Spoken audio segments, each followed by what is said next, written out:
My sister publicly humiliated me after I risked my life to save her from abuse, so I kicked her to the curb. 3 years later, she's at my doorstep, desperate for me to take her in. My parents always favored me over my little sister, and it broke my heart. I didn't even notice it until I was 9 years old. It was Christmas time, and all the gifts were neatly wrapped with ribbons and personalized tags. Except when I got to the last gift, I realized all of them were for me. "Where are Lily's?" I asked. That's when they pointed to a black bin bag. I saw tears form in Lily's eyes, but she opened it anyway. Inside was an envelope which was a list of instructions on how she could improve her grades. Well, 9-year-old me wasn't having it. "Mommy, this isn't fair. Lily deserves a real gift." "Shut the F up," she cut me off. Meanwhile, my dad started yelling at the top of his voice, "Don't tell me how I should raise my kids." But as soon as they weren't looking, I hugged her, and we spent the entire morning secretly playing with my new toys together. This set the tone for the rest of our childhood. To my parents, Lily was the definition of a disappointment. So even when she did things like forget to do her chores or accidentally sleep in on the weekend, they never let it slide. My dad would either force us all to completely ignore her for 48 hours straight, or she'd only be given dry toast to eat for the whole week. All rules which I, of course, broke when they weren't looking. So when she turned 15 and got a boyfriend, I didn't tell anyone, because I was the only one she trusted, and there was no way I was breaking that. But one night, she came to my door crying her eyes out, and that's when she took out an easy-at-home pregnancy stick, with double lines. My mind jumped into problem-solving mode. I told her we could live with our aunt for a while, that I'd tell my parents I was the one who was pregnant. I knew she didn't understand what my plan was, but I didn't care, because she was safe, and that's all that mattered. She slept in my bed, and the next morning I woke my parents up, pinching myself to fake cry. "Mom, Dad, I'm pregnant." My dad looked like he wanted to lay hands on me, but then looked at my stomach and decided against it. "I effing told you Lily would be a bad influence on her," was the first thing my mom said. "We'll be out of your hair in a few hours. We're gonna stay with Auntie Lisa until—" "Damn right you are," my dad said. I retreated to the bedroom, and me and Lily tried to pack up our things as fast as we could before ordering an Uber. In the car when Lily cried, I noticed barcode marks all along her wrist. My chest tightened, but I just stayed silent, not saying anything. Unfortunately, I couldn't get her to stop crying by the time we arrived, and we were forced to tell Aunt Lisa everything. But instead of screaming at us, or telling our parents, she gave us a hug, told us she understood, that she knew our parents were crazy, and that it was only a matter of time before we turned to her for help. I smiled, and in that moment, I knew I had done good for my sister. In the next 2 weeks, Lily had a successful baby unalive, and Auntie Lisa managed to convince our parents to let us come home. That's when something I never expected to happen, happened. Lily was the new golden child. The entire wall of photos that used to feature our family was now filled with pictures of Lily that I had never even seen before. And for dinner, I was the one getting the borderline expired food no one wanted, while Lily got freshly cooked meals. Honestly, the whole thing made me smile, because all I wanted was for Lily to experience some sort of loving family, even if it was at my expense. But Lily betrayed me. Whenever they were talking about how filthy and unpure I was for getting pregnant, she'd join in. "It's weird how I'm the younger one, yet I'm the one who's more responsible," she'd say with a laugh. At first I let it slide because I thought she was just covering her tracks. But then came Thanksgiving. The entire family was over, and she clinked her water glass with a fork. I just want to thank my parents for making sure I turned out so responsible and smart, because the last thing I'd want is to end up like Laura over here, pointing to me. The entire crowd snickered, and she kept going. I mean, I can't imagine putting your whole life on the line just because you couldn't keep your legs closed. My mom was laughing so hard the champagne nearly came out of her nose. I was about to chime in, but my dad said through gritted teeth at a volume only I could hear, "Don't even think about it." So I just gulped and stayed silent. As the house cleared out, everyone congratulated my parents on what an excellent job they did at raising Lily, as if I hadn't been the one to raise her. So I decided to play the long game. And a few days later, the doorbell finally rang. It was CPS. You see, I had made an anonymous report on everything my parents had ever done to Lily. So when it was time for my interview, I laid it all out for them. No truth was left untold. I was hoping they'd take Lily, or me, away, but instead they just left and said they'd be back for a surprise home visit. As soon as the door closed, I found out my parents had heard everything I said. What they did next is something I still get nightmares about. My dad's face was a shade of red I'd never seen before. His eyes were bulging out of his head,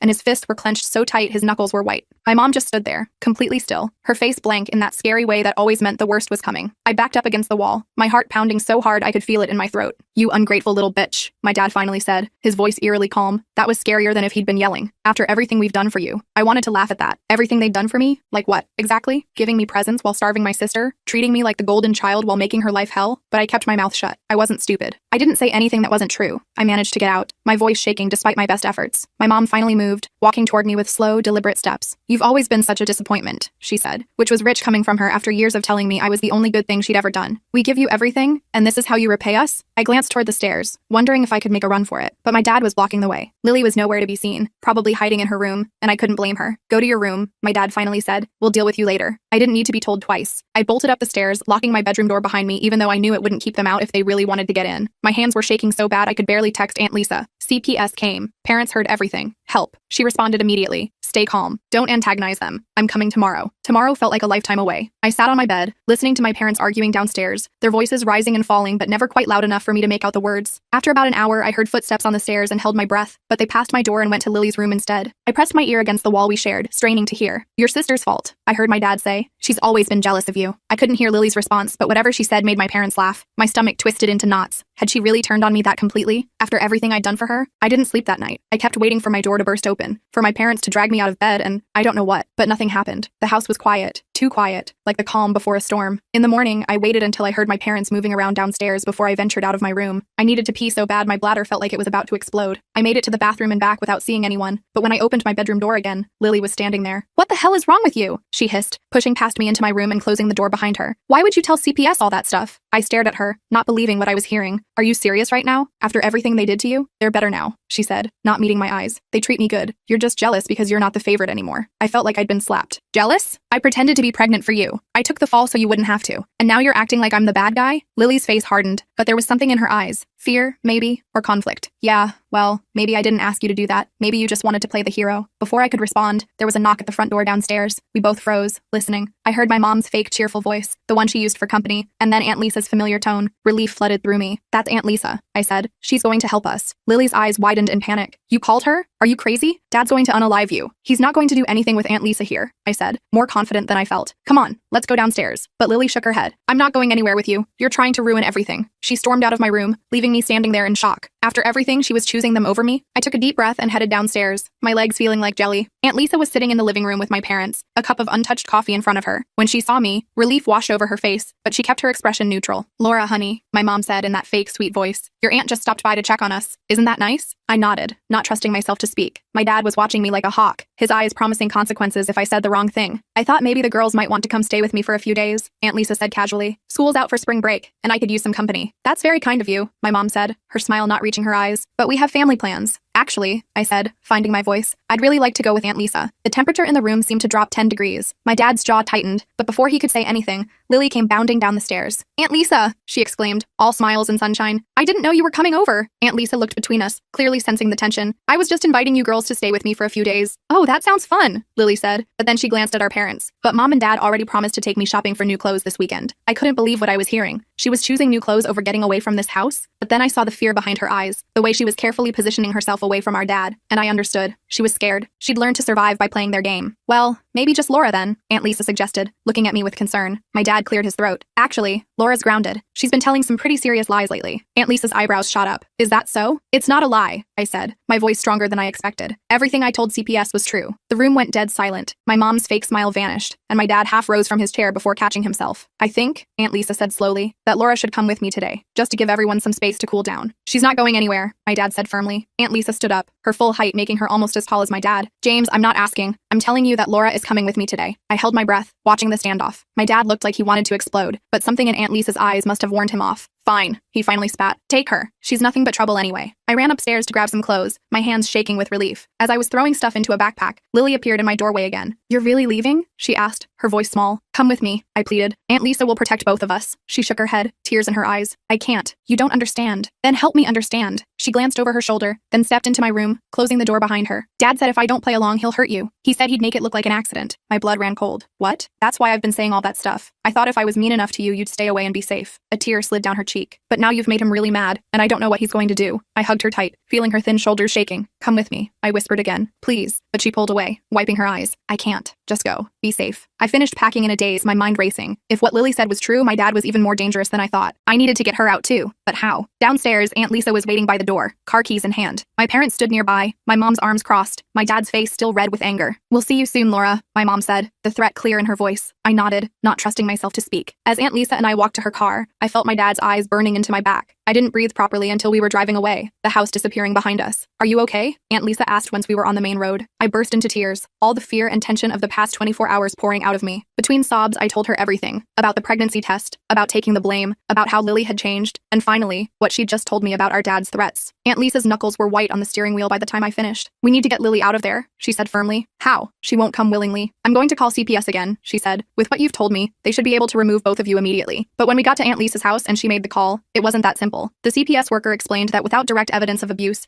they couldn't just remove Lily, especially since she'd denied any problems during their interview. "So what? We just leave her there?" I asked, panic rising in my throat. Aunt Lisa shook her head. We're not giving up. We just need to be smart about this. For the next few days, I stayed at Aunt Lisa's house, jumping every time the phone rang. I tried texting Lily, but her responses were short and vague. I'm fine. Don't worry about me. Stay away for your own good. Aunt Lisa went back to my parents' house twice, ostensibly to check on things and bring some more of my stuff, but really to try to talk to Lily alone. She never managed it. My parents were always hovering, never leaving Lily alone with her. A week passed, then another. I started going to school again, taking the bus from Aunt Lisa's house. I'd see Lily in the hallways, but she'd avoid my eyes, walking quickly in the other direction if she saw me coming. It broke my heart. Then one day, about 3 weeks after I'd left home, Lily wasn't at school. I texted her, but got no response. I called the house, but no one answered. Panic clawed at my chest as I went through the rest of my classes, unable to focus on anything. After school, I took the bus to my old neighborhood instead of back to Aunt Lisa's. I had to see if Lily was okay. As I walked up our street, I noticed my dad's car was gone, but my mom's was still in the driveway. That was unusual. My mom almost never stayed home alone. I hesitated at the front door, then decided to try the back. Using my old key, I quietly let myself in through the kitchen door. The house was silent. No TV, no voices, nothing. I crept through the kitchen toward the stairs, my heart pounding. Lily? I called softly. Mom? No answer. I went upstairs, checking Lily's room first. It was empty, her bed neatly made. My old room was untouched, like a museum to my former life. My parents' room door was closed. I hesitated, then slowly turned the knob. My mom was lying on the bed, staring at the ceiling, an empty med bottle on the nightstand beside her. For one horrible moment, I thought she was dead, but then she blinked slowly, turning her head to look at me. Laura? She slurred, her eyes unfocused. What are you doing here? Where's Lily? I demanded, fear making my voice sharp. Gone, my mom mumbled. With your father. He said they needed time alone. Ice flooded my veins. Where did they go? When are they coming back? Dunno, she said, her eyes drifting closed again. Cabin, maybe. Your father's so angry these days. The cabin. My dad's hunting cabin up in the mountains, about 2 hours away. We'd gone there a few times when I was younger, before Lily was born. It was isolated, miles from the nearest neighbor. I backed out of the room, pulling out my phone to call Aunt Lisa. No signal. Of course, my parents' bedroom was always a dead zone. I ran downstairs to use the landline, but the cord had been ripped out of the wall. Panic rising, I ran back outside and down the street until my phone showed bars again. I called Aunt Lisa, my words tumbling out in a rush. Slow down, she said. You're at your parents' house? Is Lily there? No, she's with Dad at the cabin. Mom's here, but she's all drugged up on something. I think Dad's going to hurt Lily. I'm calling the police, Aunt Lisa said firmly. Stay where you are. I'm coming to get you. There's no time, I said. The cabin's 2 hours away. I'm going to take Mom's car. Laura, no. You don't even have a license. But I'd already made up my mind. I hung up and ran back to the house, grabbing my mom's purse from the kitchen counter and fishing out her car keys. I'd driven a few times with my dad, and once with Aunt Lisa. I could do this. The drive was terrifying. I white-knuckled it the whole way,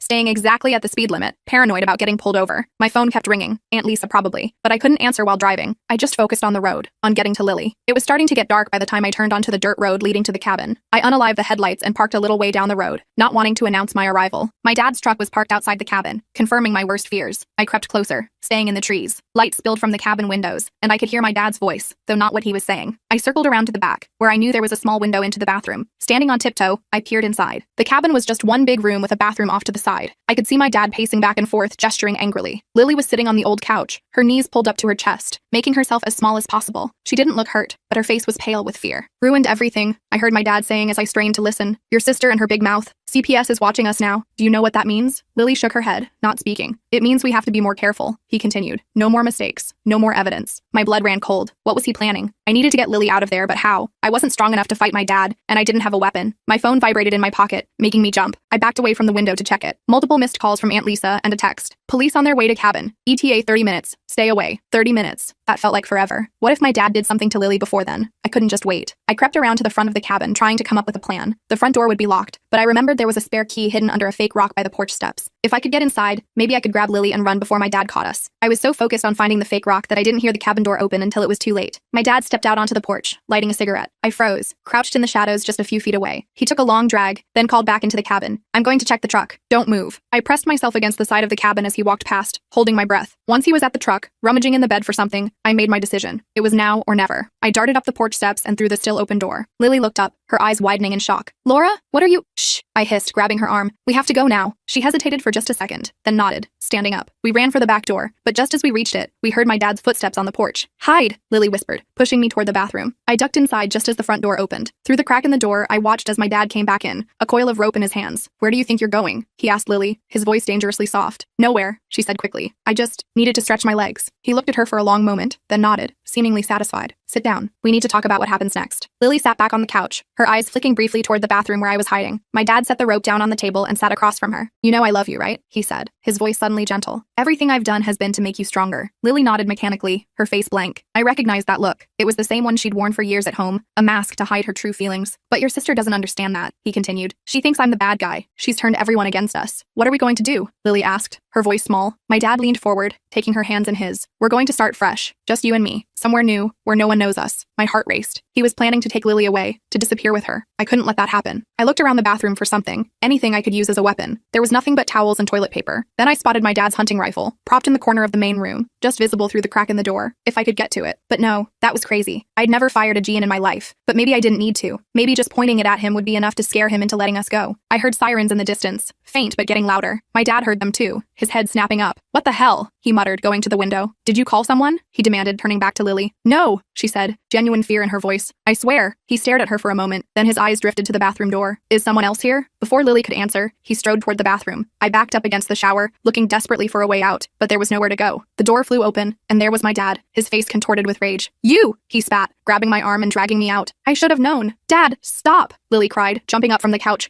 Don't hurt her! The sirens were louder now, unmistakable. My dad's grip on my arm tightened painfully. You called the cops, he said, his voice deadly quiet. After everything I've done for you. You haven't done anything for me, I said, finding my courage. All you've done is hurt Lily and make me watch. His face twisted, and for a second I thought he was going to hit me. But then Lily was there, pushing between us. It's over, Dad, she said, her voice stronger than I'd ever heard it. I'm not going anywhere with you. The look on his face was terrifying. Pure, unfiltered rage. He shoved Lily aside, sending her stumbling into the table and raised his hand to strike me. I closed my eyes, bracing for the blow, but it never came. There was a loud crash, and when I opened my eyes, my dad was on the ground, and Lily was standing over him with a broken lamp in her hands, breathing hard. Let's go, she said, grabbing my hand. We ran out the front door just as police cars came skidding into the clearing, lights flashing. Aunt Lisa's car was right behind them, and she leaped out, running toward us with her arms outstretched. As the police officers rushed past us into the cabin, Aunt Lisa pulled us both into a tight hug. Are you okay? Are you hurt? We both shook our heads, too overwhelmed to speak. Over Aunt Lisa's shoulder, I watched as the officers brought my dad out in handcuffs, his face bloody from where Lily had hit him. He looked straight at us, his eyes burning with hatred. But for the first time in my life, I wasn't afraid of him. With Lily beside me and Aunt Lisa's arms around us both, I knew we were finally safe. The next few days were a complete blur. The cops took our statements right there at the cabin, asking us a million questions while I held Lily's hand so tight my knuckles turned white. She didn't let go either, not once. Aunt Lisa stayed with us the whole time, jumping in whenever the questions got too intense or when one of us started crying. I kept expecting to feel relieved or happy or something, but mostly I just felt numb, like my brain couldn't process that it was actually over, that my dad was really gone. They took him straight to jail that night. The officers told us he was being charged with child endangerment, making criminal threats, and a bunch of other stuff I can't remember now. One of the cops mentioned something about flight risk, since he'd been planning to take Lily away. When we finally got back to Aunt Lisa's house, it was like 3 a.m. We were both too wired to sleep, so we just sat on her couch drinking hot chocolate while Aunt Lisa made a million phone calls. I remember Lily looking at me with these huge eyes and saying, I can't believe you came for me. Like it was surprising or something, as if I would ever leave her behind. The next morning, a social worker named Marissa came to talk to us. She had this super gentle voice and kept offering us snacks every 5 minutes. She explained that we wouldn't be going back to our parents' house, which was fine by me. I never wanted to set foot in that place again. What about our mom? Lily asked, picking at a loose thread on her sleeve. Is she in trouble too? Marissa got this careful look on her face. Your mother is currently in the hospital. She took some pills, but she's going to be okay physically. I wasn't sure how to feel about that. Part of me was still angry at her for letting everything happen, for choosing my dad over us every single time. But another part remembered how scared she always looked when he got mad, how she flinched when he raised his voice. Can Aunt Lisa be our guardian? I asked, getting straight to the point. No way was I going through the foster system or whatever. That's what we're working on, Marissa said with a smile. Your aunt has already started the paperwork. The next couple weeks were weird. We stayed with Aunt Lisa while all the legal stuff got sorted out. We had to go to the police station a few more times to answer questions. We met with this lady prosecutor who kept calling us brave young women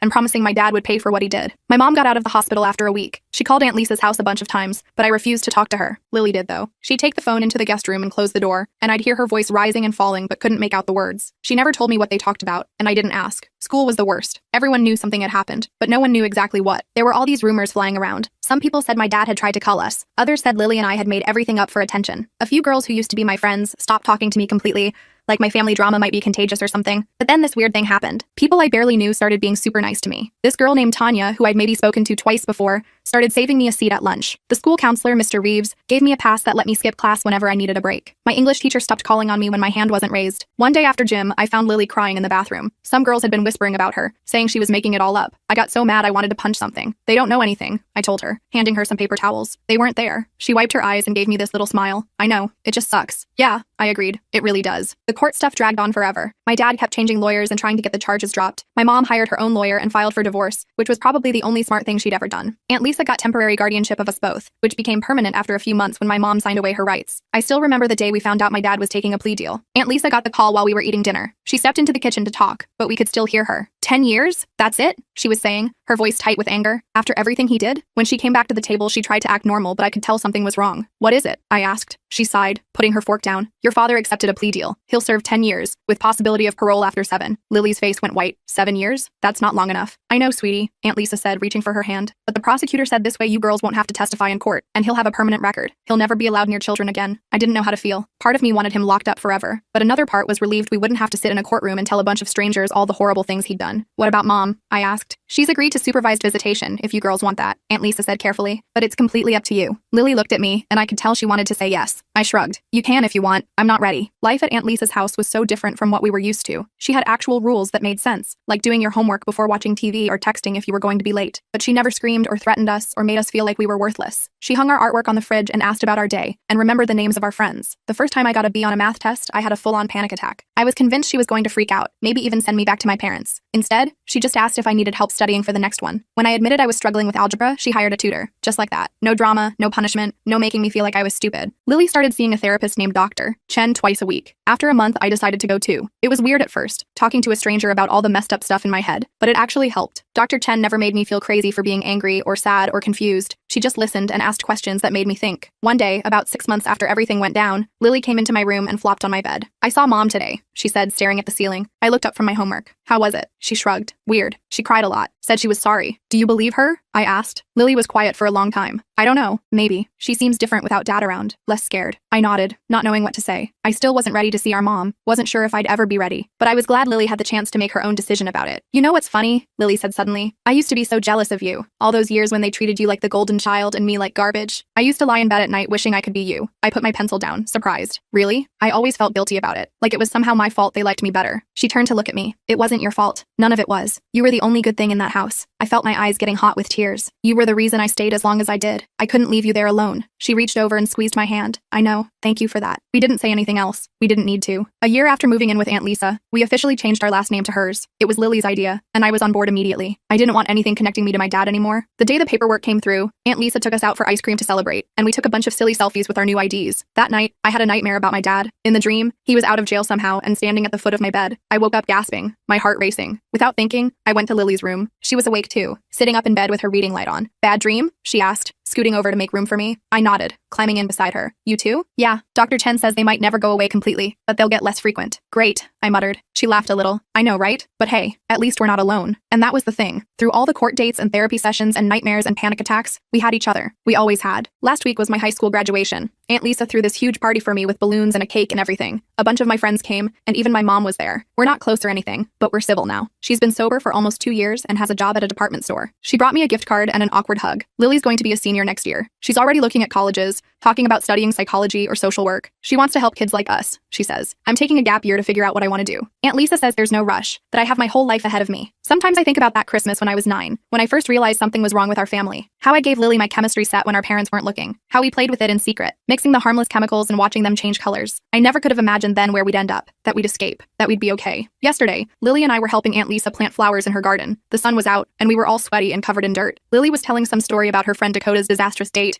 and Aunt Lisa was laughing so hard she snorted, which made us laugh even harder. And I had this moment where I just stopped and looked at them, at my sister and my aunt, at my family, my real family, and I thought, we made it. Against all odds, we actually made it.